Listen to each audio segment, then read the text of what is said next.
People remember World War II as humanity's darkest moment. They remember the Holocaust. They remember Hiroshima. They remember beaches soaked in blood. But just 5 years later, another war erupted, one so brutal, so ruthless, that history quietly pushed aside. A war where entire cities were erased, where civilians froze to death in the millions, where napalm fell like rain, where prisoners were executed by the thousands, where survival itself became a crime. And today, most people barely remember it happened. This was the Korean War, and it was not a police action. It was not a limited conflict. It was one of the most savage wars ever fought. The war began before dawn on June 25, 1950. North Korean artillery opened fire along the 38th parallel, shattering the silence. Tanks rolled south. Infantry followed. Within hours, South Korean defenses collapsed. Within days, Seoul fell. What followed was not a clean invasion. It was chaos. Civilians fled in every direction. Families were separated. Roads clogged with refugees.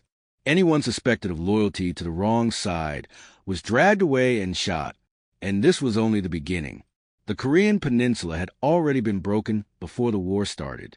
After World War II, Korea was split in half, not by Koreans, but by foreign powers drawing a line on a map. The North fell under Soviet influence, the South under American control. Two governments emerged. Both claimed legitimacy. Both believed the other was an existential threat. By 1950, compromise was no longer possible. The war that followed was not fought for territory. It was fought for annihilation. As United Nations forces rushed to defend South Korea, the situation grew desperate. North Korean troops pushed relentlessly south, herding UN forces into a shrinking perimeter around the port city of Busan. For weeks, defeat seemed inevitable. Then the tide turned. A daring amphibious landing at Incheon caught the North Koreans off guard. UN forces surged forward. Seoul was retaken. North Korean armies collapsed. And then the war crossed a line it could never come back from. UN forces did not stop at the 38th parallel. They pushed north. They advanced toward the Yalu River, the border with China.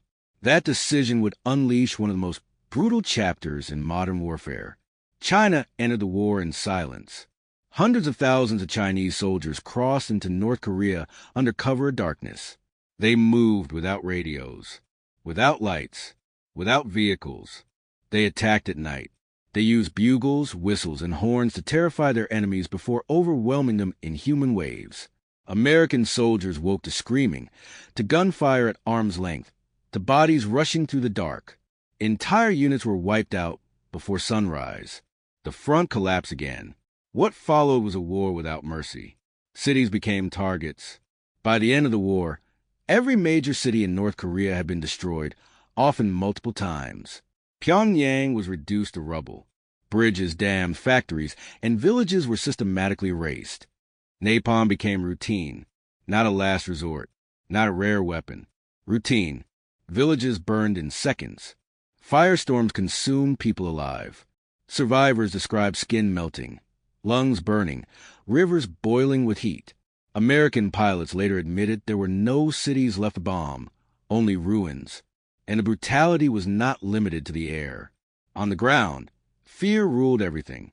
Prisoners were executed en masse by both sides. Suspected collaborators disappeared overnight. Civilians were marched away and never returned. In the South, anti-communist purges killed tens of thousands, often without trial. In the North, entire families vanished for alleged disloyalty. People learned quickly neutrality was fatal. The winter of 1950 brought something worse than bullets. Cold. Temperatures dropped below minus 30 degrees Celsius. Weapons froze. Engines failed. Men fell asleep and never woke up. Soldiers woke to find their comrades frozen solid beside them. Frostbite claimed limbs. Trench foot rotted flesh. The dead piled up faster than they could be buried. And still, the fighting continued. Battles like Chosin Reservoir became legends of suffering. Surrounded by overwhelming enemy forces, outnumbered 10-1. UN troops fought their way out through ice and blood.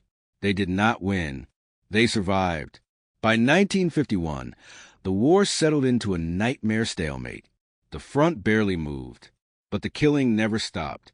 Hill after hill was assaulted, lost, retaken, and lost again, sometimes within the same day. Thousands died for ground measured in meters. Negotiations dragged on for years while men continued to die. Why? Because neither side was willing to concede defeat, and the civilians paid the price. By the time an armistice was signed in 1953, millions were dead. Not thousands, not hundreds of thousands. Millions. Families erased, cities destroyed, a nation traumatized beyond repair. And yet, there was no victory parade, no clear ending, just a ceasefire. Technically, the war never ended. The border remains. The hostility remains. The scars remain. And the world moved on. The Korean War became a footnote, a forgotten war, a conflict mentioned briefly between World War II and Vietnam. But what was forgotten was not just the war. It was the brutality, the tactics that shattered every illusion of modern, controlled warfare, the war where rules dissolved, the war that proved humanity had learned nothing, and the war whose consequences still shape the world today. Because what happened in Korea didn't stay in Korea. It changed how wars would be fought forever, and the worst was still to come. The war did not become brutal by accident. It was made brutal on purpose. By late 1950, commanders on every side understood something terrifying. This war could not be won quickly, cleanly, or cheaply, so they stopped trying to fight it like a conventional conflict. They began fighting it like an extermination. Napalm became the weapon of choice. Originally developed during World War II, napalm was designed to stick to whatever it touched and burn at extreme temperatures. In Korea, it was used relentlessly. Pilots dropped it on towns, villages, supply routes, and forests suspected of hiding enemy fighters. Entire valleys burned. Refugees described fire falling from the sky like liquid death. People ran into rivers to escape the flames, only to discover the water itself was burning as napalm floated across the surface. Children burned alive in their homes. Elderly villagers were trapped in shelters that became ovens. Survivors carried scars that never healed. American pilots later admitted that after a certain point, there were no military targets left. They bombed anyway. One U.S. Air Force general stated bluntly that every town in North Korea was destroyed. This was not collateral damage. It was policy. The idea was simple. Break the enemies by destroying everything that sustained life. Dams were bombed to flood farmland. Bridges were destroyed to isolate regions. Crops were burned before harvest. Livestock was slaughtered from the air. Starvation followed. Civilians wandered the countryside, searching for food among ashes. Many froze to death during the winters. Others collapsed from hunger. And still, the fighting continued. On the ground, the brutality became intimate.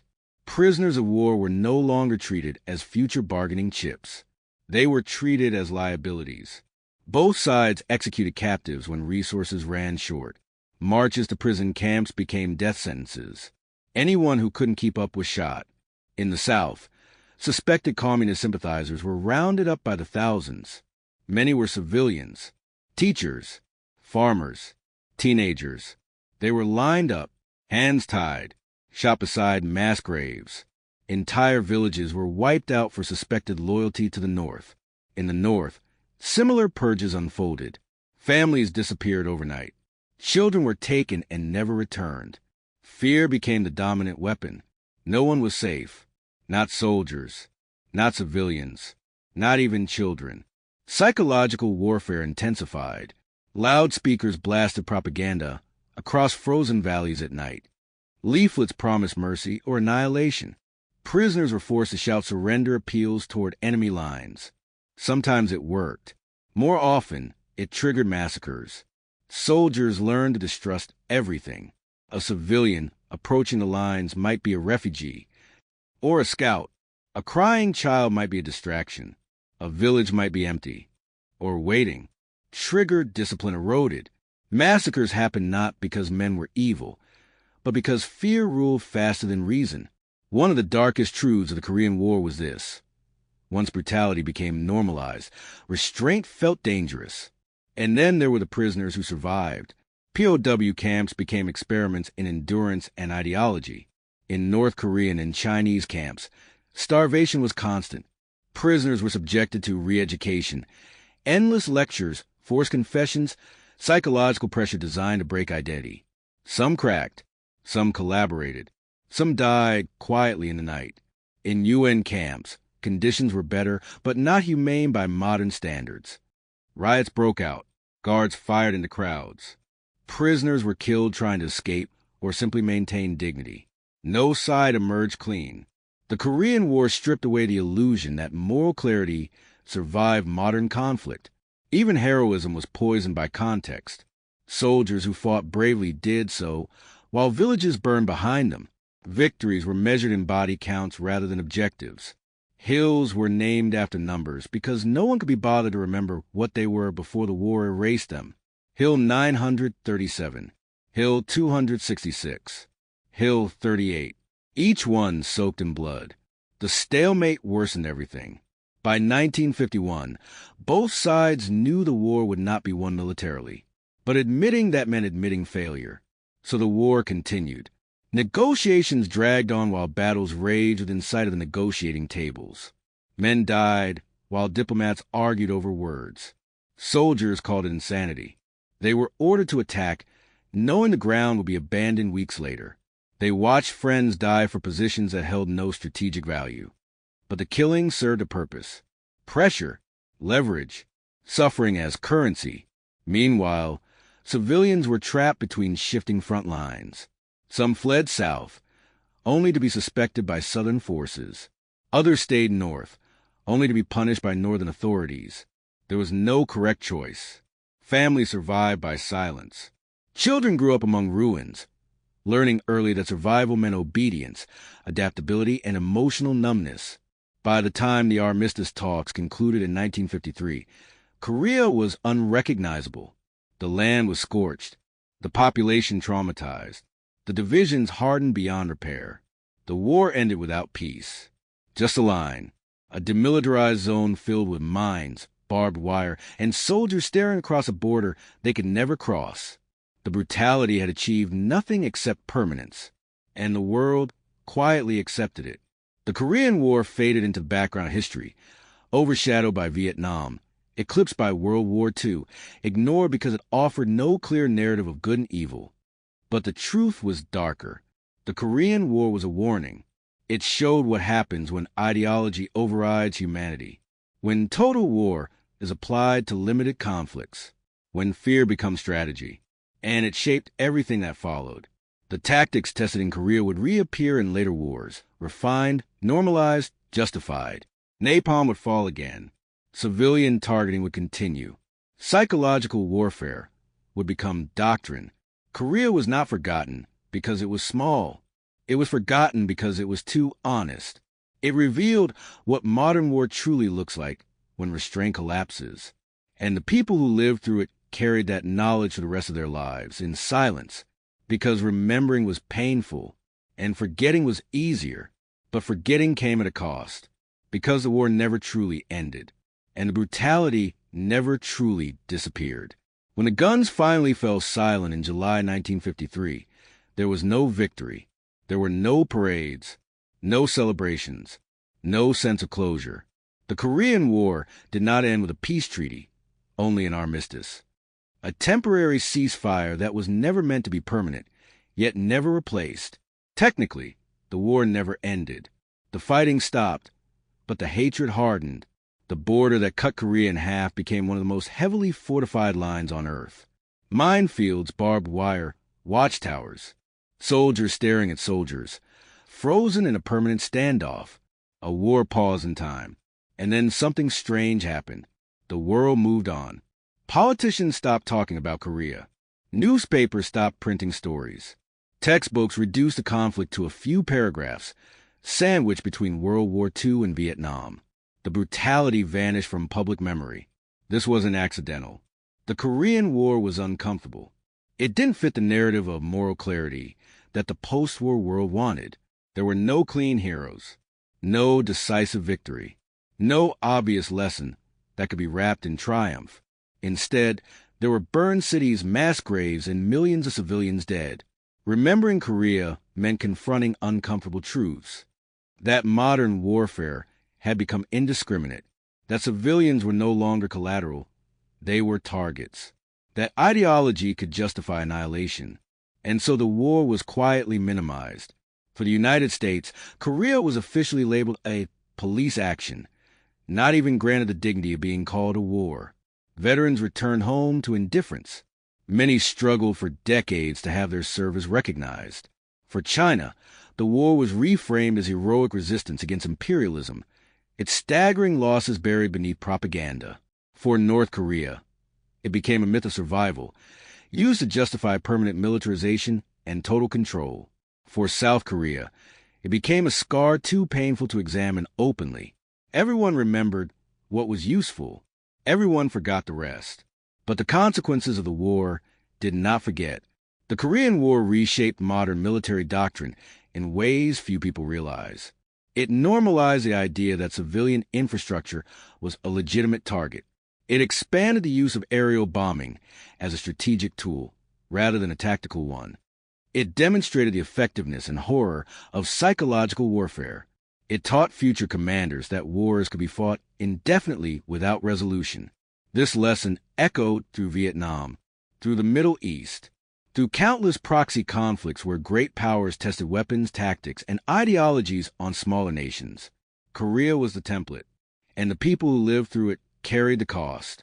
Survivors aged in silence, haunted by memories they rarely spoke of.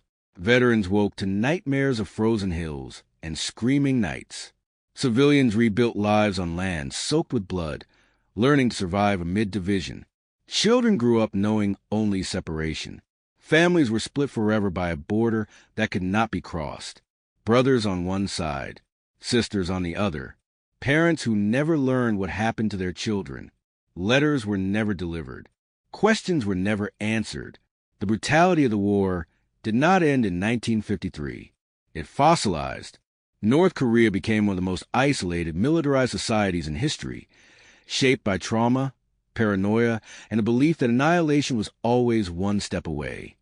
South Korea rebuilt itself into a global power, but only after decades of authoritarian rule, repression, and internal violence, much of it justified by fear of another war. The DMZ became a monument to unresolved conflict, a silent reminder that when wars end without peace, they continue in other forms. And still, the Korean War remained forgotten, not because it lacked significance, but because remembering it forces a confrontation with how modern war actually works. It strips away the idea of clean victories. It reveals how easily morality collapses under pressure. It shows that brutality is not a failure of war. It is often its logic. The Korean War did not shock the world because it was unique. It shocked because it was honest. It showed that once restraint is abandoned, there is no bottom. Once civilians are dehumanized, nothing is off limits. Once survival becomes ideology, cruelty becomes policy. And perhaps that is why it is easier to forget. Because the Korean War is not a story about the past. It is a warning about the future. The tactics tested there never disappeared. They were refined, rebranded, justified with new language, precision strikes, collateral damage, psychological operations, different words, same outcomes. The forgotten war is forgotten because it tells the truth too clearly. That modern war does not end conflicts, it freezes them. That brutality does not resolve ideology, it entrenches it. That silence after war is often the loudest indictment of all. The Korean War did not fade away. It embedded itself into the world's DNA. And as long as the border remains, as long as families remain divided, as long as nations prepare for wars they claim they don't want, the forgotten war is still with us, waiting